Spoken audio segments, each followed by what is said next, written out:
Hello, hello everyone in the YouTube sphere.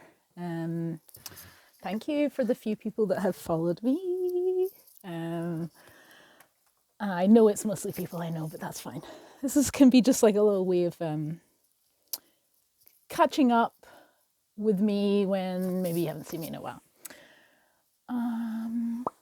So I have been hibernating big time in the past few weeks. It's been really cold and wet and haven't been going outside. I've basically been in my room hermiting, wearing the same clothes every single day because I got this cashmere jumper secondhand for like £9 and it's so soft. I've just been wearing it every day. I dyed my hair pink to make myself feel better, give myself a little cut. Do you like it? I had a little creative spurt where I was painting. That's not a nice angle. I had a little creative spurt where I was painting every day. I got some UV paints. So I've been experimenting, as you can see. And I just have one drying over here that is not finished. I should have put everything over that I've been doing recently, but I mean, I've been quite busy. I've been drawing quite a lot and painting and stuff, but I feel very scatty right now. I'm having real issues with like, what's the word? Decision paralysis, where I just like, I think it's because of my ADHD, I just like get frozen in a state of like not knowing what to do next. So I just do what I've always done, just very like, I just create my own little bubble, my little safe bubble in my own little world where it's just all the things that I like to think about and do. And then every now and then I remember that the outside world exists and I have to be in it. And people expect me to be in it in a certain way. And I sort of struggle with that because I really wish I could just live in my own imaginary world most of the time because it's safe here, it's fun here. It's a safe space to experiment, to express my ears never hold these, by the way. That's why I normally hold it. But, just I get addicted to my own space because I'm in control of my environment. So I get addicted to this idea of like, this is where I'm most happy because I have all my things and I can just like make something if I feel like it. I can watch something if I feel like it. I can eat something if I feel like it. I think that's a control thing because my room is really my haven. And so I, like at the moment, because I'm using it to create in the summer, I was using the shed, but because the weather's so crap, I'm not using it doing that outside anymore. So my room is my workspace, which means that I tend to, I tend to struggle with the separation of like creating and then rest. And it's not like I'm creating like incessantly every hour of every day. Like sometimes I'll create for, a few hours or half an hour or none. Like it's not necessarily consistent practice that I have. I just sort of like do it when I'm in the mood. But because I'm not working right now, I'm dreaming of travel plans and I have that decision paralysis where I can't decide what I should be doing. And also, the weather's been so crappy that I'm barely getting vitamin D. So I have like zero motivation and energy. Like I just feel like I'm sleeping like 10, 12 hours a day. And my sleep schedule got all messed up and back to front. I've been staying up till like 4 or 5 in the morning. Sometimes, and like, but there's a part of me that really likes it. So I'm kind of like almost addicted to staying up late, like I'm stealing time. So yeah, I don't know if anyone else has that issue where when you're not working or when you don't have a routine, your routine just goes all upside down, back to front. So that's another reason why I'm probably not getting enough vitamin D because like I get up and then like if I didn't go to sleep till 4 or 5, I get up and then it's only a few hours of sunlight.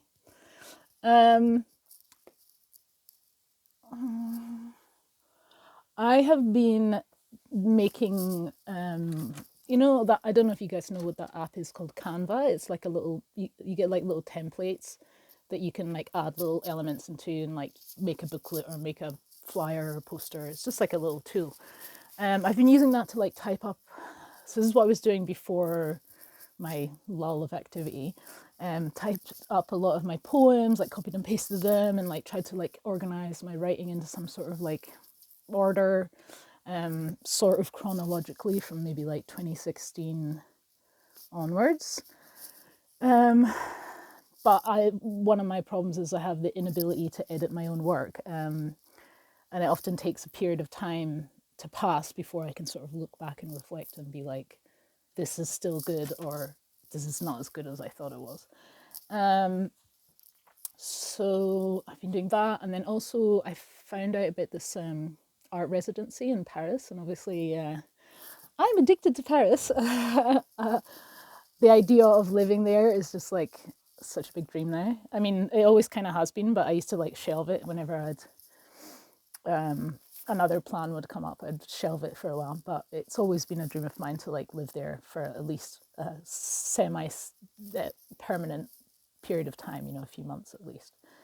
So it's art residency, but I only found out about it in like late December, and the deadline is like the 23rd, so it's the 18th or something today, so I really don't have much time. But what I did was I was like, okay, I may as well just try and attempt to do a proposal to apply for this residency, even if I don't send it, because I've never done that before. I've never put myself out there in terms of like, I'm an artist and I make art and I want to be seen as an artist and be funded and all those things. So because of that, I'm just trying to like see where the direction that I want to go is, in a sense of like to be able to tell someone else. Because when you're just working in your own like little routine and way of doing things, there's no end goal, there's no like exhibition or book deadline, or there's no like end point.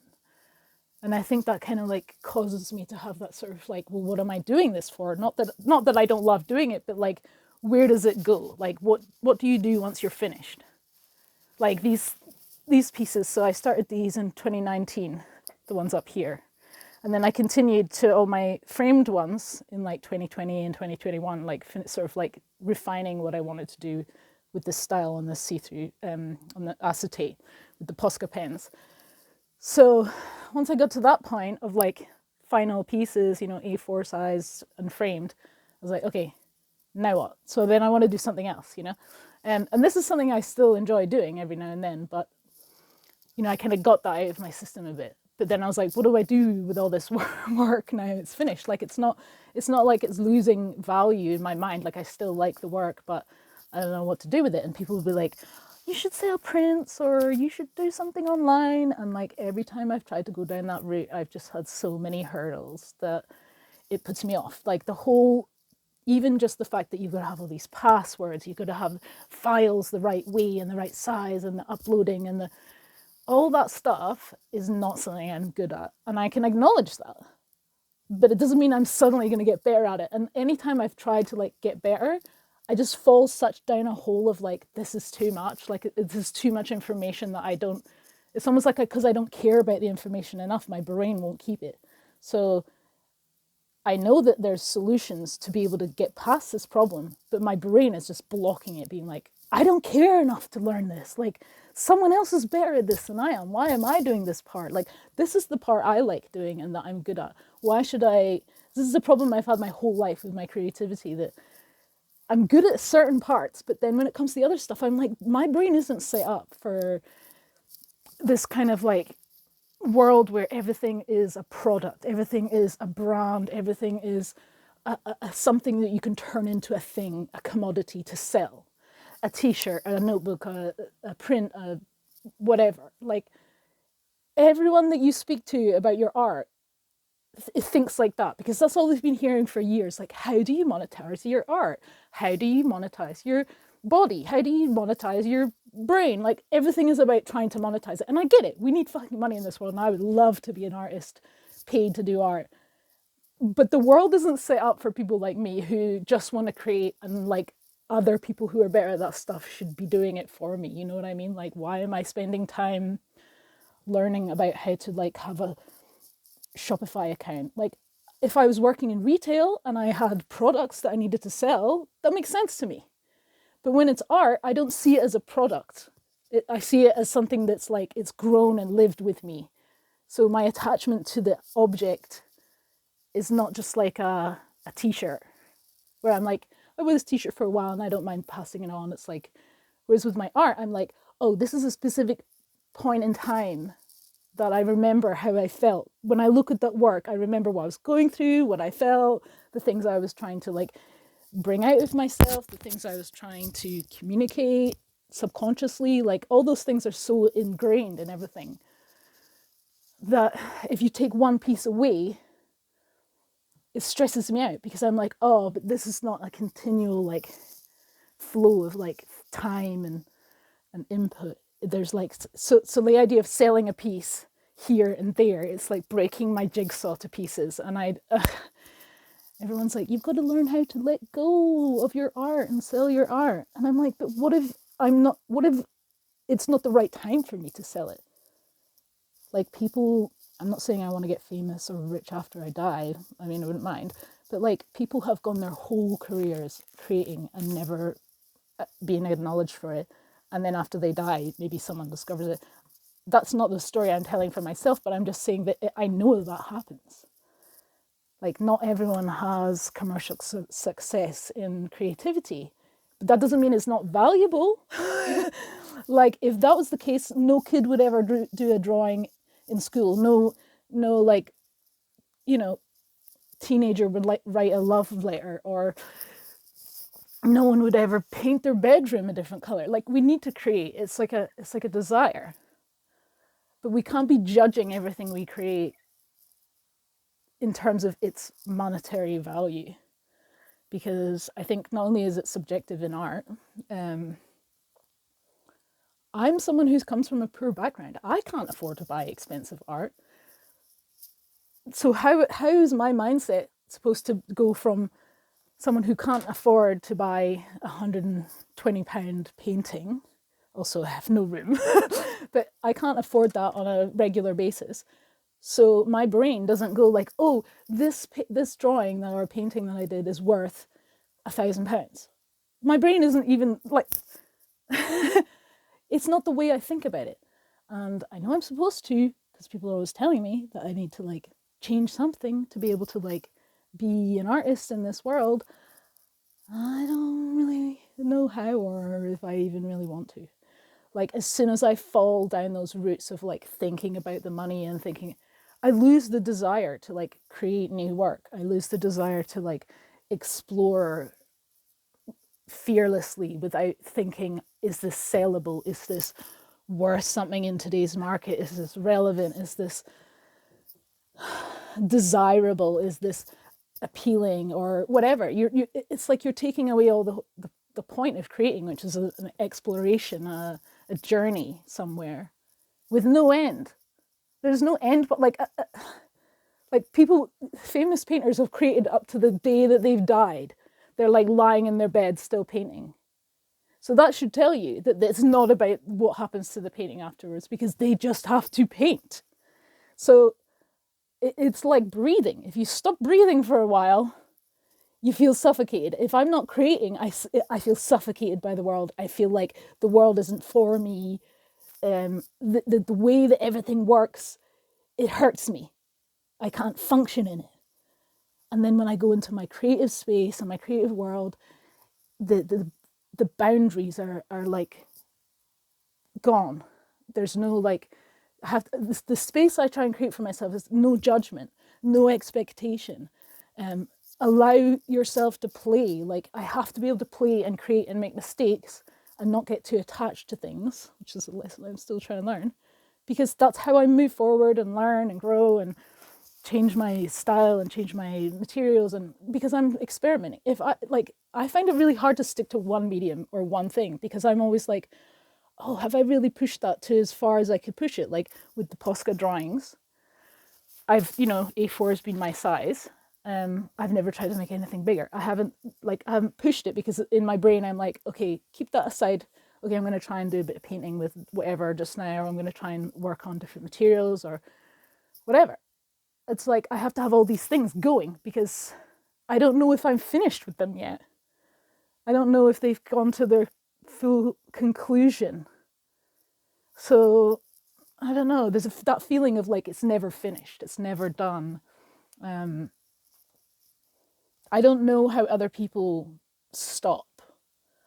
Like in terms of like, I know how when I get sad and demotivated and I've forgotten how to draw. And at those points I have to like force myself eventually to like pick up a pencil or draw again. You know, sometimes you could go months without drawing. And you just stop thinking of yourself like that. You think, oh, I used to do that, but not so much now. It is like you put this block on yourself where you're like, oh, I can't do it anymore. And then you get fearful of it and then it puts you off and you get in a little cycle. You know, the little cycle I'm talking about, the like artist block, writer block cycle where because you're not doing it, you think you can't do it. And then it's just a perpetuating circle. But like, I still push myself to draw, even when I feel like I can't. And I'll do a shitty drawing and I'll be like, you know what? Well, it's not the worst drawing I've ever done. And if I do it every day this week, maybe by the end of the week, I'll remember what I've lost and I'll be back to some sort of standard of like confidence that I feel good about. I don't know. I don't know what my frustration is right now. It's just like, I feel like I'm supposed to, this is getting a very long video. I feel like I'm supposed to know what the next step is when I've taken a lot of the steps in the past. So now I'm kind of at the point where I'm a little bit at a loss. Like people are always like, oh, why don't you do this to get close to this?